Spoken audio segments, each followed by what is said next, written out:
Добрый день, уважаемые зрители, участники проекта, инвесторы, всех, кого интересует данный проект и данная тематика, и тематика синхронных двигателей.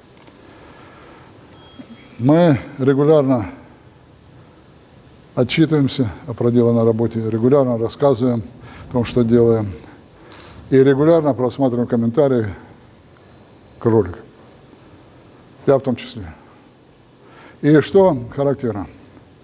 Регулярно и постоянно кто-то начинает рассказывать, из оппонентов, без разницы, у комментаторов, начинает рассказывать, а вот вы там не так, а вот вы не сяк. Вы не туда, вы не сюда. Вот вы ваши двигатели, а вот они только частотниками работают, а частотники – это удорожание. Смело заверить, двигатели с нашими обмотками работают не только с частотниками, но и при прямом включении в сеть.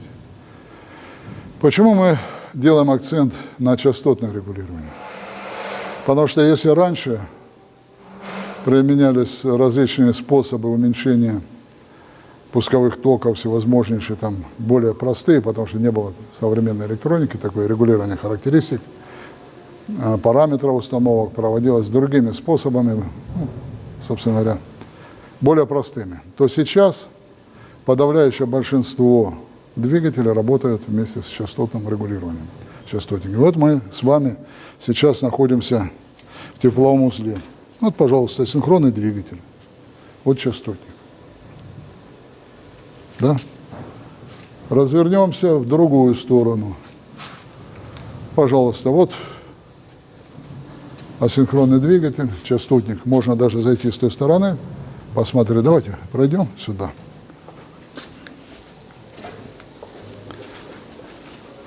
И эта тенденция будет сохраняться. Вот он. Поэтому, коллеги, мы говорим совершенно о разных вещах.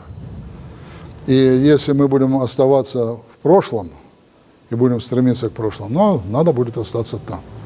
Но, извините, прогресс движется в другую сторону. И эта же электроника силовая раньше была, она очень громоздкая, дорогая, сейчас все дешевле и дешевле. Но одно остается неизменно – синхронный двигатель. Почему? Материалы, которые в нем используются, они и схемы, они не позволяют работать этим двигателем на частотах, питающее напряжение выше 100 Гц. Это максимум. Вот поэтому 50-60 Гц. Мы же все время утверждаем, что если мы повысим частоту, мы можем уменьшить габариты двигателя.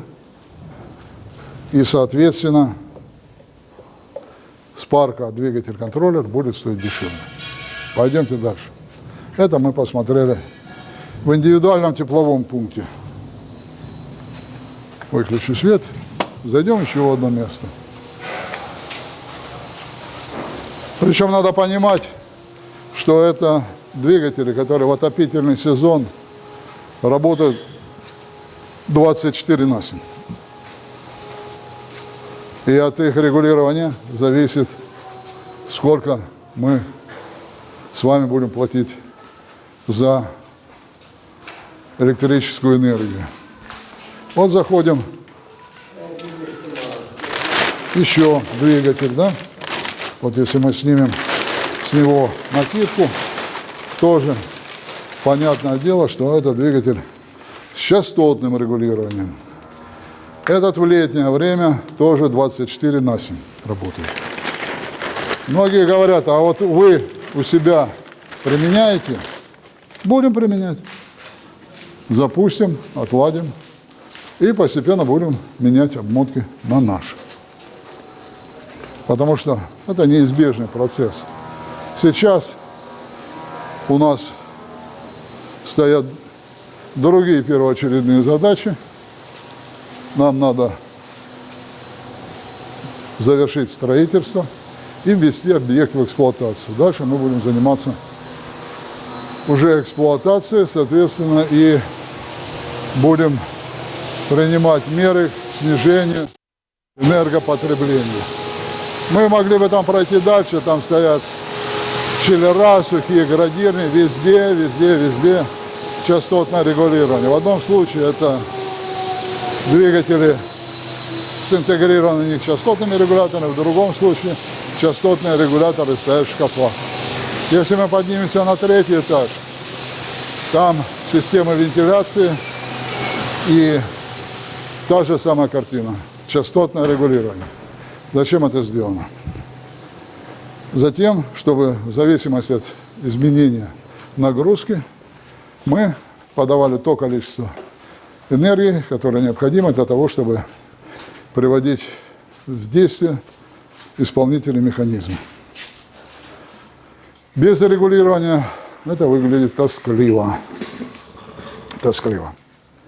Поэтому понятно, что основное направление сейчас развития это асинхронные двигатели с приводом. С этим можно спорить, пожалуйста. Можете спорить сколько угодно.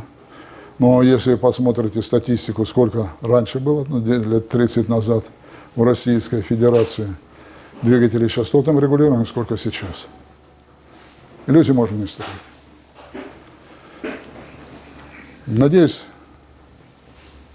вы увидели, убедили, что это так. И если кто не убедился, ну, как говорится, оставайтесь при своем мнении. Никто вам его не запрещает иметь и отстаивать.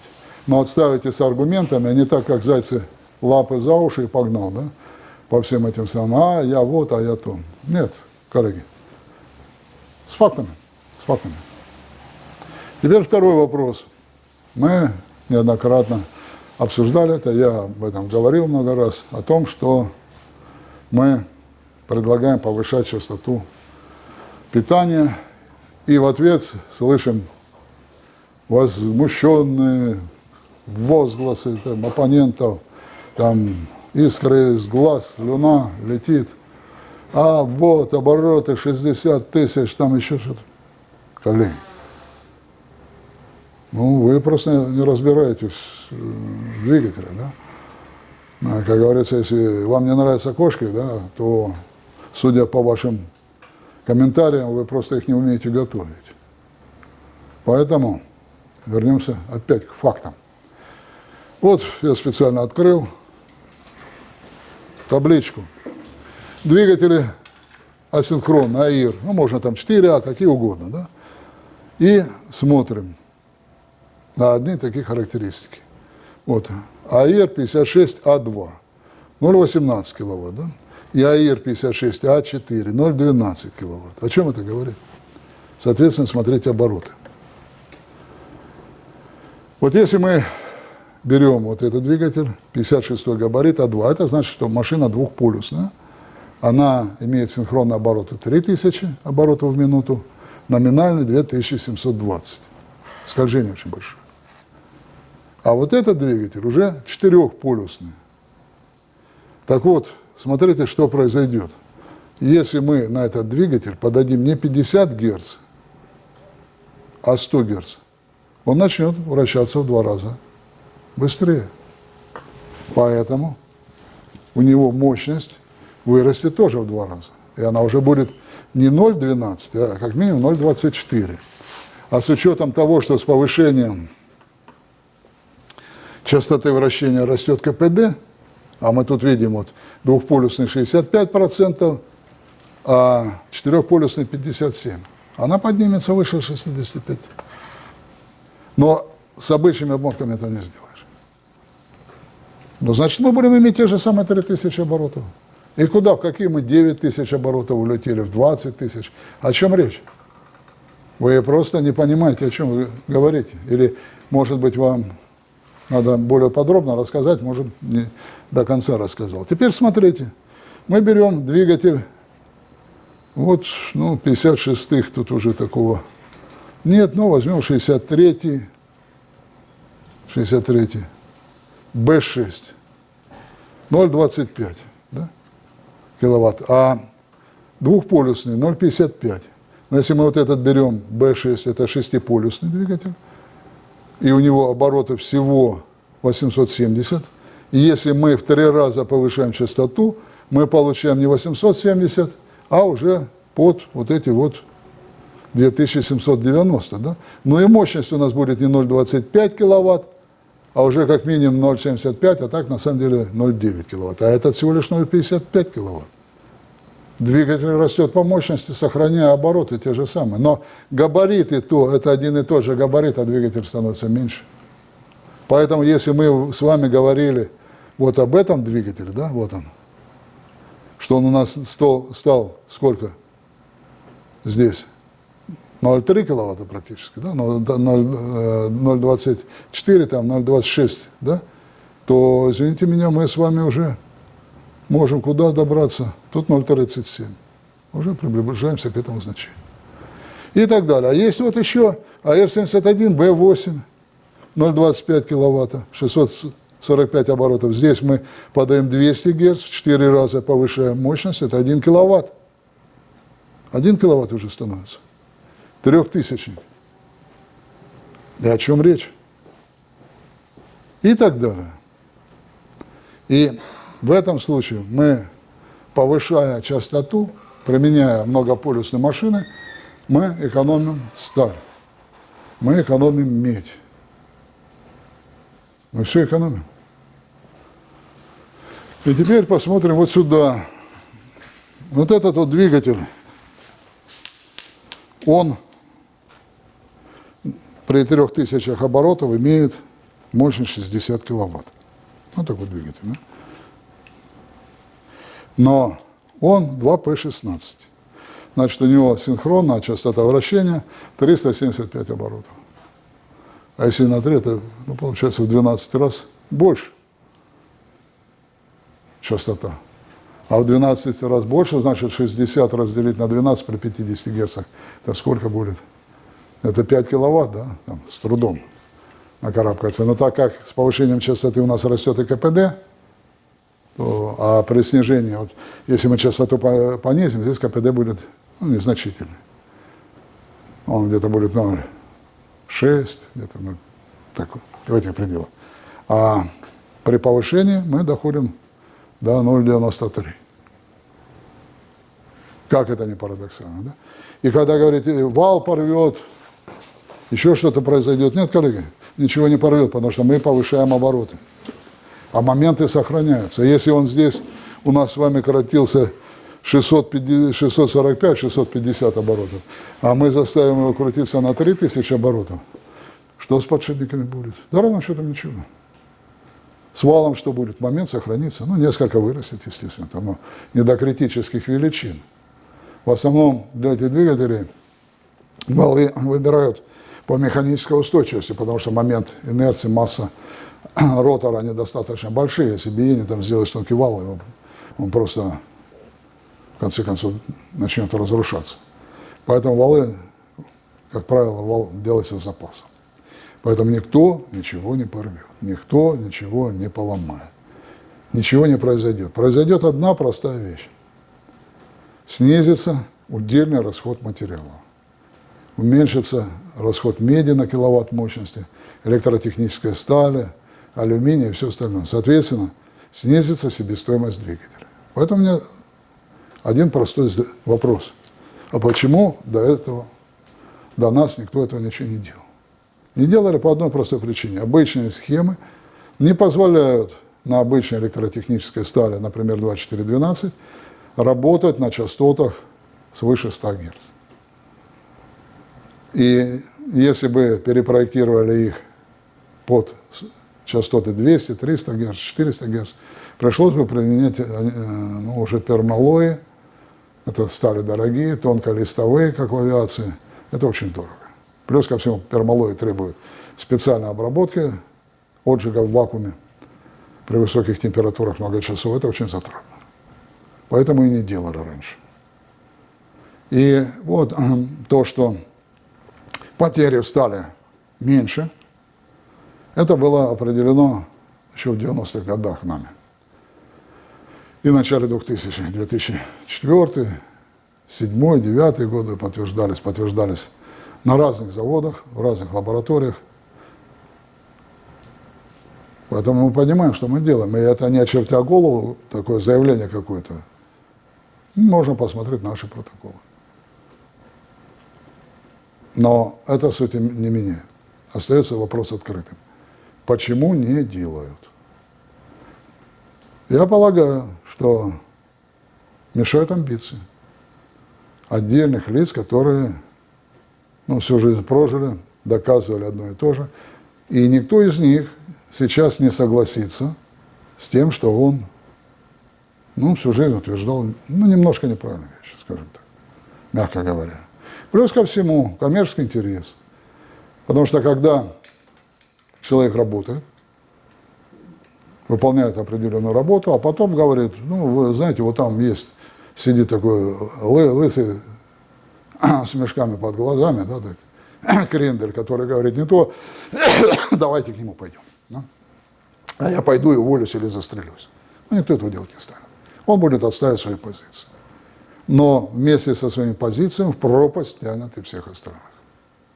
С грохотом в пропасть. А вы хотите этого? Точно так же и Хоффман, ошибся человек. Повел за собой западную электротехническую промышленность в этом направлении. Флаг в руки, попутно ветра в паруса, можно еще реактивный двигатель для ускорения, пусть на полном ходу летят в этом направлении. Бог в помощь. Чего ему желаем, успеха в этом направлении. С последовательным соединением. Только желаю добра. Только добра. И успеха. А мы будем делать с вами другое дело. И поэтому нравится это кому-то, не нравится. Физика – это точно наука. Метеорология – достаточно точно наука. Одно дело теория, другое дело практика. Практика показала. Поэтому у меня вопрос. Зачем делаем такие большие двигатели? Ответ простой. Никто не хочет менять технологию. Потому что в России сейчас с нуля взять и поставить новую технологию – это застрелиться.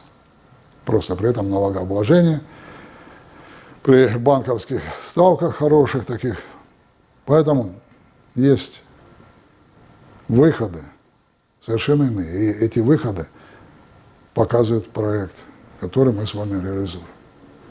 Но по подобному пути пошли уже и другие. Вот этот проект, который мы делаем, он показал дорогу и другим. Как можно выйти из этой ситуации и как можно создать новый бизнес. И работают люди уже. Работают. Почему? Потому что, когда государственные структуры, хотя Нацбанк, Госбанк, его банком не назовешь, это государственный, не государственный, во главе с главной дамочкой, банкиршей, ведущим банкиром всех времен и народов, всего человечества прогласило на планете Земля, такого не существовало. Это светоч нашего времени, и будут в тысячелетиях прославлять, когда создали такую систему, что ни хрена нельзя сделать. Люди пробовали так-сяк, и в итоге пришли к чему? Спасение утопающих, дело рук самых утопающих, начали сами решать эти вопросы. А что дальше будет? А вы представляете, что будет, когда начнут более активно эту систему применять? Тогда что останется? Да промышленность, она и так убита, поэтому продавать памперсы, сникерсы, баунти, жвачка, еще что там, джинсы, жвачка, промокашка, рубашка, тельняшка там на короткие кредиты эти деньги пойдут. Нормально в Китае покупать и за 3 цены здесь продавать, это пойдет. А создавать промышленность на новых основах так не годится. Поэтому можно отрицать, можно говорить все, что угодно, что Дуйнов что-то придумал, что этого нет, но это есть. И многим западникам это не нравится по одной простой причине, что когда мы запустим всю эту систему, и здесь начнут реализовываться эти проекты, эти двигатели, себестоимость продукции нашей начнет снижаться. Хотя бы по одной компоненте энергопотребления, а во многих отраслях это значимая цифра. И тогда посмотрим, как будет реагировать на это экономика. Хотя примеры уже были получены в 90-х годах, посмотрели, как она реагирует. Коллеги, оппоненты, давайте так, прежде чем что-то заявлять, думайте. обращайтесь, проверяйте. Не так, что вот на эмоциях взял, по клавишам оттарахтел. Ведь вот это тарахтение добра вам не сделает. Дураками будете выглядеть. Понимаете это дело, нет? А вас будут потом тыкать пальцем и говорить, вот этот дядя, да, вот это он сделал. А многие эти дяди не просто рядовые, там, пивка пососал, за клавишу нажал, похихикал, поржал, да, и пошел. А многие из них находятся в других несколько помещениях и на других диванах. Они слушают, смотрят и потом начинают давать неверные оценки, потому что они не являются специалистами в этих отраслях. Вы помните, такой стих есть: «Беда придет, коли сапожник начнет печь пироги, а пирожник сапоги чинить». Да? Сапожник будет пирожником, а пирожник сапожником станет. Беда наступит. Об этом уже сказано давным-давно. А у нас что происходит? Занимался статистикой, социологией, а потом бах, промышленность. Руководит промышленными предприятиями. Непонятно, да? Я могу понять, когда человек там занимался, да, этими вопросами, решал их, а потом пошел выше. Ясно, понятно. Но когда выдергивает продавца мебели и делает министром обороны, я этого не понимаю. И никогда не пойму. Потому что это, нонсенс. В принципе, нонсенс. Априори нонсенс. И, допустим, если ты пожарник, давайте сейчас гинеколога из тебя сделаем. Но к тебе ни один пациент не пойдет. Потому что там это не катит. Почему-то в медицине, не катит это дело, да? А вот как экономикой править? У нас все гораздо, да? Мы все знаем и так далее, да? Но в итоге так разбалансировали, что уже приходится что-то думать. И события последнего времени показывают, к чему это ведет. Поэтому, коллеги, и оппоненты, я в основном оппонента призываю, прежде чем нажать на клавишу, подумай. Подумай, хорошо. За всем тянутся последствия. И это то, что здесь написано, это не Дуйнов придумал. Это опыт многих поколений уже. Потому что этим двигателям уже лет до лет. И эти цифры не выкинешь. И то, что я назвал, это тоже не теоретизирование, это практика. Вы с практикой хотите спорить? Пожалуйста. Пожалуйста. Но не забывайте, что со всеми этими фокусами, выборками и прочим приходит ответ и ответственность. Как один сказал, что Чубайс, да, одна мысль у него умная была, да, и, правда, если бы он ее исследовал, что мир – это сплошной супермаркет. Хватай, что можешь, но не забывай, на выходе стоит касса. За все приходится платить. Спасибо. Удачи вам, берегите себя.